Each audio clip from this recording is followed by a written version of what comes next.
Baik, terima kasih pemirsa Anda masih bersama kami dan aku yang mengangkat tema berkaitan dengan saksi palsu. Kiai Sarif akan menjawab pertanyaan dari Bapak Ismail, kami ulangi intinya, apa yang harus dilakukan ketika kita menyaksikan kesaksian palsu? Kiai.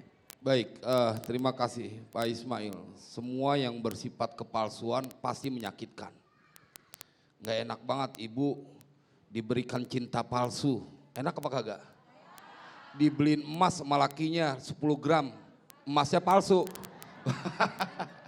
Pokoknya semua yang palsu pasti menyakitkan. Dan saksi palsu adalah dia bagian dari dosa-dosa yang besar. Yang besar dari yang besar gitu, dosa-dosa besar. Lalu bagaimana kita menyikapi kalau menghadapi orang-orang yang bersaksi palsu? Maka tugas mulia dari Allah yang diberikan kepada kita termaktub dalam surat Al-Imran ayat 104. Wal takum minkum ummatu yad'una ilal khairi wa ya'muruna bil ma'rufi wa yanhauna 'anil munkar wa ulaika humul muflihun.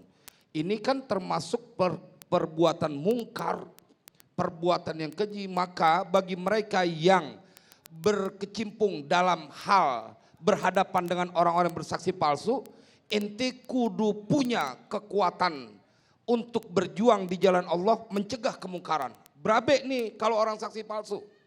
Orang yang benar jadi kena akibat daripada orang yang bersaksi palsu.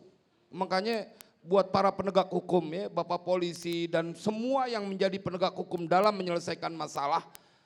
Kalau ketemu sama orang yang bersaksi palsu, jangan pakai dikasih ampun.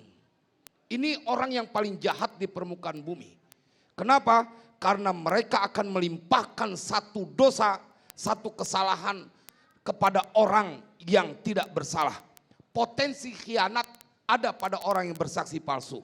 Hati-hati, kalau sekarang saudaranya dikhianati, jangan-jangan nanti negerinya dikhianati. Karena jemaah kita cukup mendapatkan pelajaran dari peristiwa yang disampaikan oleh baginda Rasulullah SAW. Ketika Nabi berpesan akan datang satu zaman di mana akan bermunculan para pendusta. Jadi kalau kita ngadepin ada orang yang bersaksi palsu, tegas kita harus berkata bahwa cari sampai kebenaran itu dapat. Jangan kemudian dipercaya lagi orang itu bersaksi. Cuman kan kadang aneh, udah bohong sekali masih aja dikasih kesempatan. Udah bohong di sini, enggak di sini kejadiannya di sono. Orang kalau udah sekali punya potensi bohong, bila dia tidak bertaubat akan berdusta dengan dusta-dusta yang lain buat menutupi kedustaan yang telah dia lakukan. Jadi jamaah dan Mas Agung khususnya, kita kadang-kadang banyak kedapatan orang yang goyang, dia punya keteguhan dalam memegang kebenaran kalau udah diadu berhadapan sama urusan dunia. Disogok, dikasih disuap, udah akhirnya dia jadi pelok. Jadi nggak jelas ngomong tentang kebenaran. Padahal engkau bersekongkol dengan seorang yang melakukan kedustaan, maka engkau mendapatkan dosa sama seperti melakukannya, waliyadzubillah. Nah Kiai, kalau kita perhatikan seringkali kita justru bersikap takut ketika memberikan kesaksian yang benar. Karena ancamannya bukan sekedar personal tetapi keluarga. Akhirnya mengambil level iman yang paling rendah. Dia diam tetapi mengingkari. Mohon pendapatnya Kiai. Ya memang ini salah satu bentuk kasih sayang baginda Rasulullah. Jadi pada saat engkau tidak mampu untuk menyuarakan kebenaran dengan sebab apapun, maka minimal hatimu menolak untuk itu. Tapi kita memberikan stressing kepada mereka penegak hukum yang mereka dipayungi oleh payung hukum dan dibungkus dengan sebuah semangat undang-undang untuk menegakkan kebenaran. Ini yang ingin kita suarakan. Kalau memang kemudian beresiko kepada seseorang, karena ini terjadi di masa Rasulullah. Seorang sahabat yang dia kemudian berkata sesuatu tapi di hatinya demi untuk menyelamatkan, maka itu dibenarkan oleh baginda Rasulullah. Tetapi kalau mereka kemudian punya wewenang untuk itu, dari mimbar mulia ini saya ingin menyuarakan, sampaikan kebenaran karena rakyat Indonesia pasti mencintai kebenaran dan kejujuran. Masya Allah. Baik, terima kasih Kiai. Selanjutnya kami persilakan Ibu Nurjana yang akan dijawab oleh Ustadz Hilmi. Silakan. Assalamualaikum warahmatullahi wabarakatuh. Nama saya Nurjana dari Majelis Taklim Al-Kausar. Ustadz, saya ingin bertanya, tadi mungkin sudah Ustadz jelaskan sedikit. Ketika kita ingin bersaksi, tapi ada suatu tekanan, ancaman yang tadi disebutkan seperti contohnya keluarga, apakah yang harus kita lakukan dan apakah hukum dalam fikihnya? Terima kasih. Wassalamualaikum warahmatullahi wabarakatuh. Waalaikumsalam. Masih ada kaitan dengan yang pertama tadi. Ada rasa takut di sini, Kiai. Betul, dulu Rasulullah SAW ketika ada seorang ditekan karena keselamatannya terancam, karena keluarganya terancam, maka diperbolehkan mengatakan yang mengingkari hatinya. Sebenarnya apa yang dia katakan itu enggak pas, tapi kalau dia enggak ngomong begitu, itu bisa dizolimi dengan orang lain. Boleh. Namun secara umum hari ini ketika ada orang yang mengintervensi sedemikian rupa, dilihat dulu, hari kita negara hukum hari ini.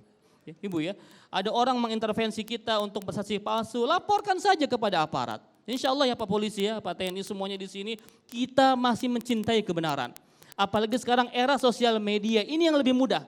Ketika ibu mengadu kepada aparat mungkin tidak didengarkan misalkan, ya karena ibu mungkin bukan siapa-siapa, maka kita punya the power of social media. Dan hari ini banyak orang mengungkapkan curhatannya, kegelisahannya sebagainya di sosial media. Dan ketika itu viral, ketika itu booming, maka akan lebih mudah untuk menggiring opini masyarakat. Jadi intinya bahwa tetap statusnya adalah kulil haq walau kana murran. Ya, katakan walaupun benar itu pahit, menyakitkan buat kita, katakan sejujurnya, jangan dibolak-balikan fakta. Ya, itu in case ya dalam sebuah kondisi memang silahkan kalau memang terjepit sama sekali. Namun kalau Indonesia ini insya Allah Bu ya, ibu laporkan saja, ibu katakan yang sejujurnya ya. Insya Allah Bu, banyak yang masih mencintai kebenaran. Contoh kasus yang terjadi hari ini, ya kan? Dulu bagaimana kan ada report awal-awal sedemikian rupa, hampir semua orang percaya, tiba-tiba ada yang berani speak up. Dan ternyata publik di Indonesia lebih mencintai kebenaran. Demikian ya Bu. Tetapi bagaimana ketika kita menghadapi satu kondisi dan bukan sekedar kita alami, tapi khususnya di banyak negara, Ya. bahwa seringkali hukum justru tajam ke bawah dan tumpul ke atas. Lantas kita harus bersandar kepada apa? Di Indonesia katanya hukum menjadi panglima, itu ya jargonnya ya. Namun yang terjadi ya hukum tidak menjadi panglima, bahkan kalau saya lihat politik masa menjadi panglima hari ini. Ya. Jadi jangan aneh kalau ada hukum itu kepada para pejabat ya berlaku tumpul, tapi kepada rakyat bawah itu semau-maunya. Mohon maaf, ada yang ramai kemarin. Kalau rakyat biasa, ibu-ibu mau dia punya balita, mau dia menyusui, kalau dia bersalah tetap di penjara. Tapi ketika ada pejabat, istri pejabat, punya power dan sebagainya, ada dalih kemanusiaan. Nah, betul ya, hukum itu hanya tajamnya ke bawah tapi tumpul ke atas. Ya minimal kita hari ini tetap menyuarakan kebenaran Mas Agung ya. Nah inilah saya bilang tadi kekuatan sosial media itu sangat penting. Kita viralkan yang seperti ini bahwa di negeri ini ternyata yang katanya hukum jadi panglima itu masih banyak pengingkaran terhadap kebenaran. Ya. Indonesia ya yang rakyat mayoritas muslim pasti secara fitrahnya itu enggak mau jika itu terjadi. Kecuali memang orang yang sudah bejat.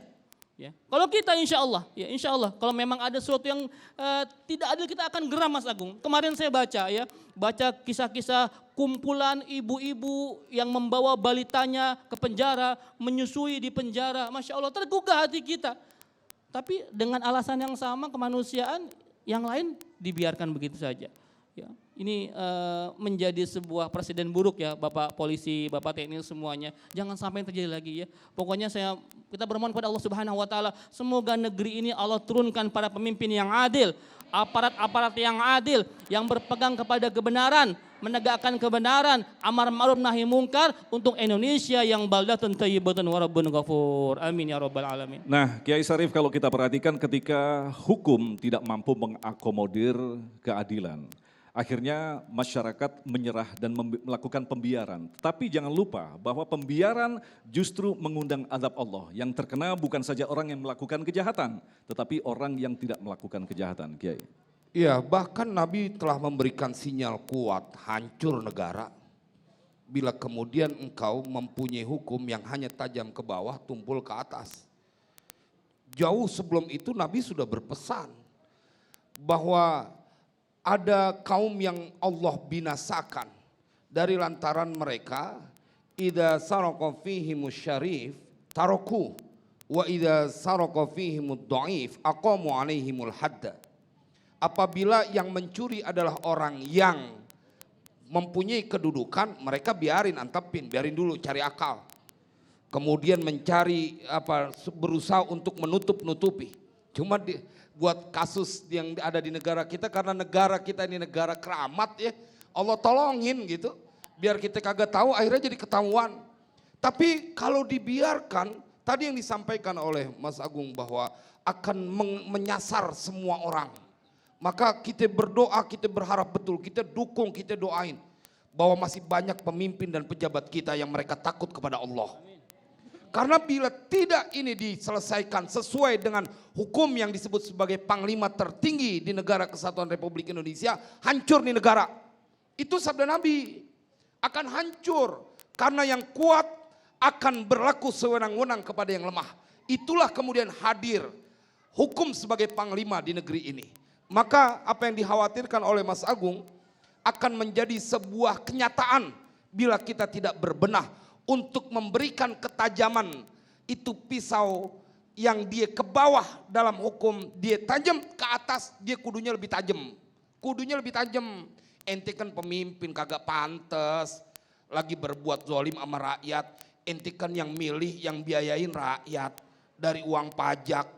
Terus kenapa ente jahat sama rakyat? Kalau ente bikin salah, hukumannya kudunya 2 kali lipat. Kudunya lebih tajam ke atas dibanding ke bawah. Kudunya. Gitu. Baik, terima kasih Kiai. Kita akan lanjutkan lagi untuk mendengarkan pertanyaan selanjutnya. Haji Tahrudin, silakan. Assalamualaikum warahmatullahi wabarakatuh. Izin afwan, apakah boleh kesaksian palsu dalam kebaikan untuk keluarga? Syukron, wabillahi taufiq wal hidayah. Wassalamualaikum warahmatullahi wabarakatuh. Baik Pak Tahrudin, kita akan jawab selepas pesan-pesan berikut ini. Tetaplah bersama kami Damai Indonesiaku.